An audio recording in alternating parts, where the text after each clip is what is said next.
किसी ने मुझे पूछा आते हुए कि ब्लैक डे है, आप ये सरकार कह रहे हैं कि ब्लैक डे है। ब्लैक डे इनके लिए इसलिए है क्योंकि पहली बार इनको धक्का लगा जो लगना चाहिए था। आज की महिलाओं की समस्याएं बहुत ज़्यादा बढ़ रही हैं, संघर्ष बढ़ रहा है। बेवकूफ़ नहीं है महिलाएं, सब कुछ देख रही हैं। वो पीआर मीडियाबाजी वो अब नहीं चलेगी। कुछ ठोस करना है तो आप 2023 में जो सर्वसहमति से जो विधेयक पास हुआ था, पारित हुआ था, सारे दलों ने उसका समर्थन किया था, उसको लाइए। उसमें अगर कुछ एकाध संशोधन करना है छोटा, ताकि वो अभी लागू हो सकता है, करिए और उसको अभी लागू करिए। महिलाओं को हक दीजिए, अभी दीजिए, लेकिन उसको आप घुमाकर और दूसरी चीज़ों के साथ उसको अटैच करके आप गुमराह करने की कोशिश मत करिए। सीधी सी बात है, इसको अभी करिए, हम सब तैयार हैं। अब आप पूछिए। मेरा सवाल आपसे ये है, जब ये बिल गिरा उसके बाद, मेरा सवाल आपसे ये है कि जब ये बिल गिरा उसके बाद लगातार सरकार की तरफ से कहा जा रहा है कि राहुल गांधी ने फ्लोर ऑफ द हाउस में बोला कि बिल पास करना है तो मौजूदा परिस्थिति में 1 सेकंड में आप मौजूदा सीट पर पास कर दीजिए 543 पे।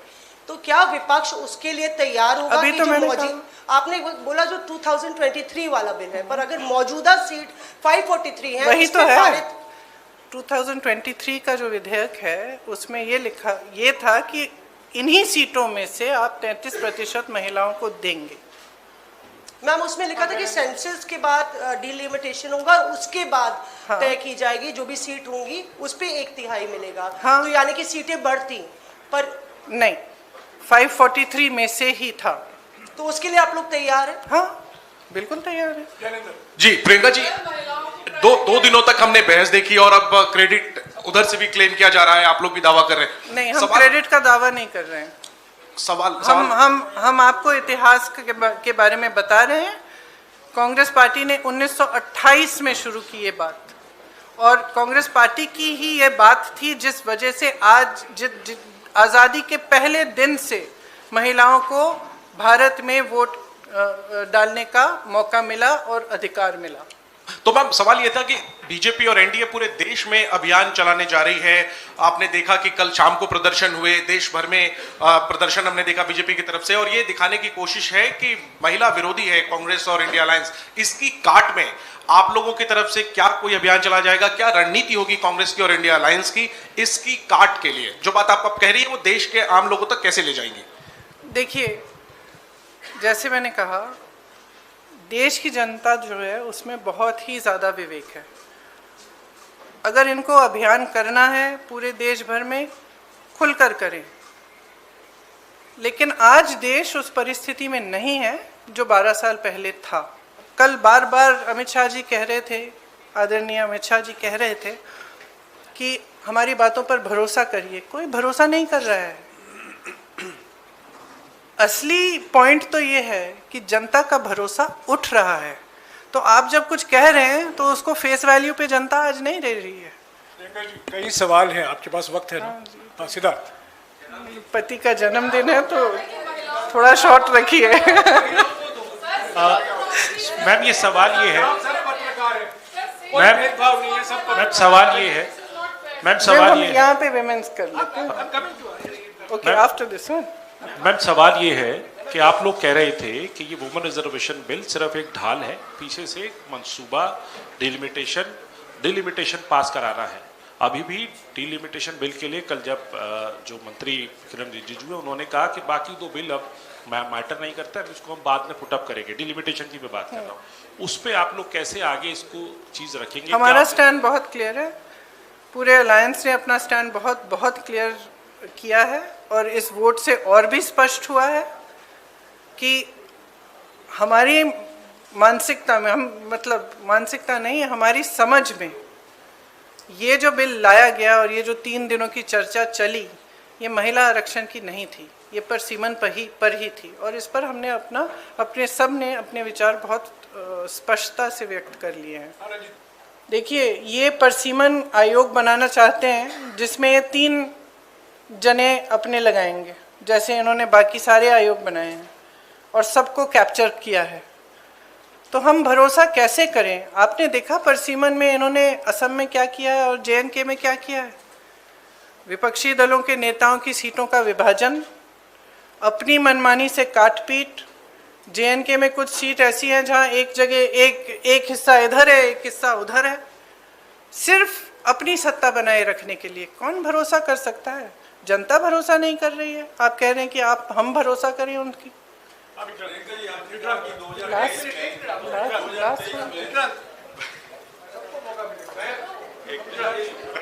प्रियंका जी, जिस तरीके से 1971 में इंदिरा गांधी जी ने सोचा था कि दक्षिण भारत उत्तर भारत में डिवाइड ना हो, इसलिए सीटें उन्होंने उतनी ही रखी। इवन 2001 में अटल बिहारी वाजपेयी ने भी यही सोचा कि दक्षिण भारत उत्तर भारत के बीच में डिवाइड ना हो, उन्होंने भी फ्रीज रखा। तो क्या आप सरकार से डिमांड करेंगे कि सीटें वो 543 ही रखे, आगे ना बढ़ाए, जैसा कि इंदिरा जी ने और अटल जी ने कहा? देखिए, जैसे इंदिरा जी और अटल जी ने कहा और किया, उस पे फ्रीज की वजह थी। हम ये सिंपल बात कह रहे हैं कि ये जो आप प्रोपोर्शन को बदलना चाहते हैं, ये जो आप कुछ प्रदेशों का वज़न बढ़ाना चाहते हैं, जो छोटे प्रदेश हैं, जो साउथ के प्रदेश हैं, ये कहें कुछ भी, हम इनकी बातों पर भरोसा नहीं कर सकते। और अगर इन्होंने ऐसा किया कि छोटे प्रदेशों को, दक्षिण के प्रदेशों को का वज़न इन्होंने कम किया, तो देश में बहुत ज़्यादा संकट पैदा करेंगे। तो इससे हम सहमत नहीं हो सकते। तो हम बिल्कुल इस पक्ष में हैं कि जैसा है वैसा ही रहना चाहिए। मुख्य मकसद क्या रहा होगा इस बिल को लाने का? मेरे ख्याल से मुख्य मकसद यही था कि हम कुछ ऐसा करें कि हमें महिलाओं के मसीहा बन जाए। अगर हम बिल पारित नहीं होता है तो हम घर घर जाके कहेंगे कि ये महिला विरोधी है और देखो हम तुम्हारे लिए कुछ करने की कोशिश कर रहे थे और इन्होंने करने नहीं दिया। अगर पारित हो जाएगा तो वैसे भी हम मसीहा बन जाएंगे। पता नहीं, यही मेरा महिला दिमाग कहता है। मैम, इधर मैम, मैं मोहित दुबे हूँ ABP न्यूज से। किधर हैं आप? अच्छा।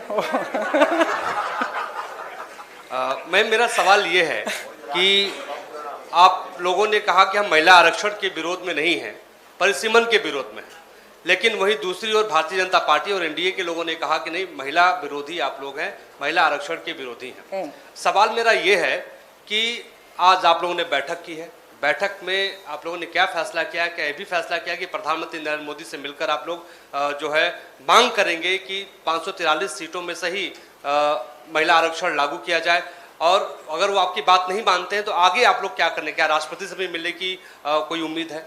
देखिए, आज की बैठक में ऐसा कुछ नहीं तय किया कि किससे मिलेंगे और किससे नहीं मिलेंगे। ये ज़रूर तय हुआ है कि हम सब सहमत हैं कि अगर वो 2023 वाला जो विधेयक है उसको फिर से लाएं, उसको वो पारित हो चुका है, अगर उसको फिर से लाएं, कुछ छोटे मोटे संशोधन कराना चाहते हैं ताकि वो 29 तक वो लागू हो जाए, तो हम पूरी तरह से उनके साथ हैं। ये हम सब कहेंगे, सब एकजुट होकर कहेंगे और हर प्लेटफॉर्म से कहेंगे। धन्यवाद।